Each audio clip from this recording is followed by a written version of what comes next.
welcome back to Make It with Podge. I'm Cathie Fillion, and today I'm going to be doing a book makeover. I'm creating this really cool Ghost Stories book, but this book has a secret nook with its own little diorama.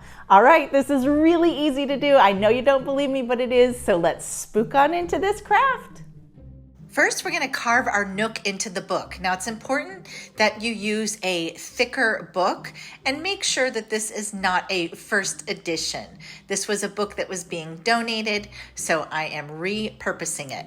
We're going to cut out that nook. I'm using a craft knife and a ruler just to make a guide. I'm not doing a perfect measurement because honestly, it is very hard once you get a few pages in. Now you're going to keep repeating this process until you have created a nook that is deep as you want. You can do a very shallow one or you can do a deep one like I'm doing. Now we're going to use matte Mod Podge to glue all of those pages together on the inside of that nook. So I'm just going ahead and adding a nice liberal coat of the Mod Podge all around those edges. And then we're going to seal that off with wax paper so that we don't glue our book closed. And it's a good idea to weight this down.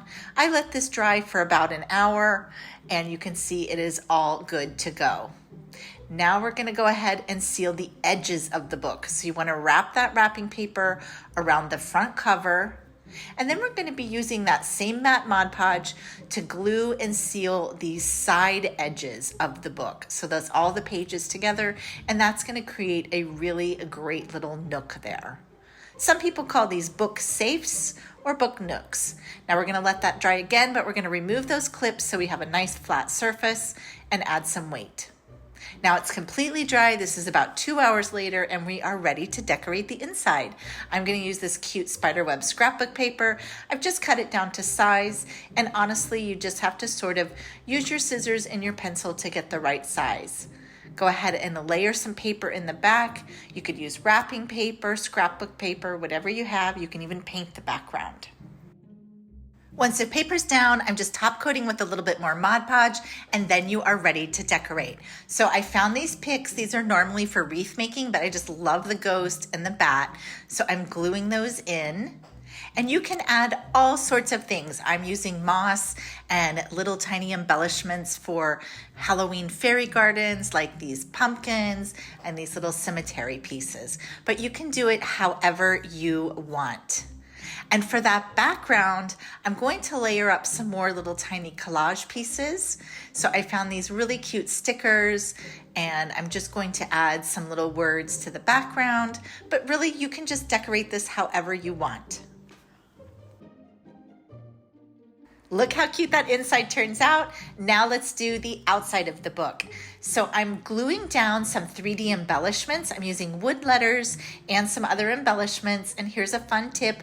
If you're trying to get a curved edge, use a plate or something round as your guide. It's a really easy way to get those lined up. So I'm spelling out Ghost Story, and then to the center, I'm using those same elements from the inside, the ghost and the bats. I just trimmed away their wire stems, and I'm just hot gluing everything down.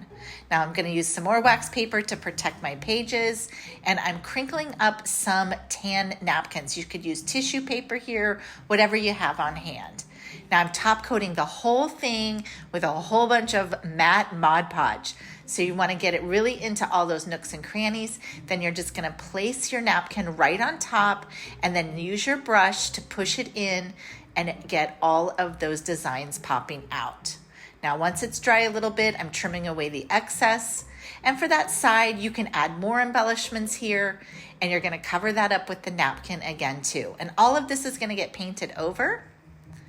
I'm adding some gems to the corners. You can really layer up any kind of texture elements that you want.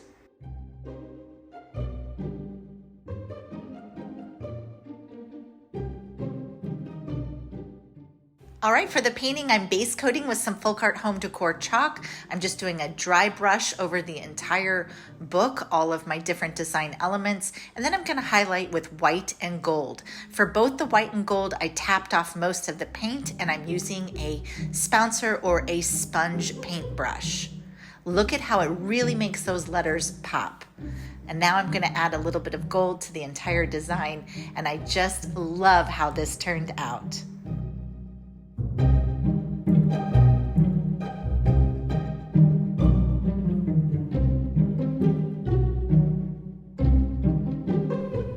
All right, let's close the book on that craft today. Thanks so much for joining me. I'll be back here next week with another fun craft to share with you. And until then, have a great time crafting for the spooky season.